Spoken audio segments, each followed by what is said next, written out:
ಉಡುಪಿಯಲ್ಲಿನ Udyavara Saint Francis Xavier church ವಾರ್ಷಿಕ ಜಾತ್ರಾ ಮಹೋತ್ಸವ ನಿನ್ನೆ ನಡೆಯಿತು. ಮಳೆರಾಯನ ಆರ್ಭಟಕ್ಕೆ ಜಾತ್ರೆಗೆ ಬಂದ ವ್ಯಾಪಾರಿಗಳು ತೊಂದರೆಯನ್ನ ಅನುಭವಿಸಿದ್ರು.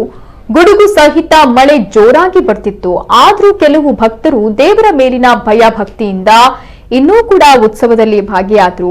ಕಳೆದೆರಡು ವರ್ಷಗಳಿಂದ ಕೊರೋನಾ ಕಾರಣಕ್ಕೆ ಉತ್ಸವಗಳು ನಡೆಯದೆ ಭಕ್ತರು ನಿರಾಸೆಯನ್ನು ಅನುಭವಿಸಿದ್ರು. ಆದರೆ ಈ ಬಾರಿ ಉತ್ಸಾಹದಿಂದ ಪಾಲ್ಗೊಂಡಿದ್ರು. ಮಳೆರಾಯ ಭಕ್ತರ ಉತ್ಸಾಹಕ್ಕೆ ತಣ್ಣೀರು ಎರಚಿದ್ದಾನೆ. ಇನ್ನು ವಿದ್ಯುತ್ ದೀಪಗಳಿಂದ ಅಲಂಕೃತಗೊಂಡಿದ್ದ ಸೇಂಟ್ ಫ್ರಾನ್ಸಿಸ್ ಸೇವಿಯರ್ ಚರ್ಚ್ ಕಣ್ಮನ ಸೆಳೆಯುತ್ತಿತ್ತು.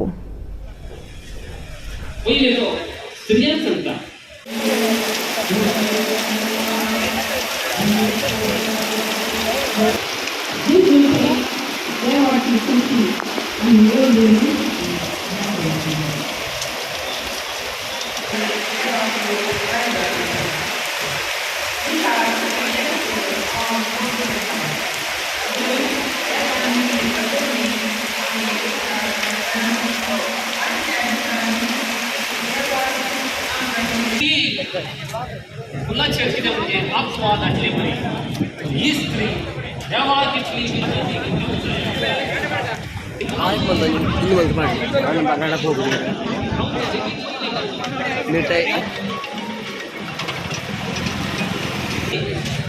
आणि नव्या सिस्टीम होईल तेव्हा स्त्री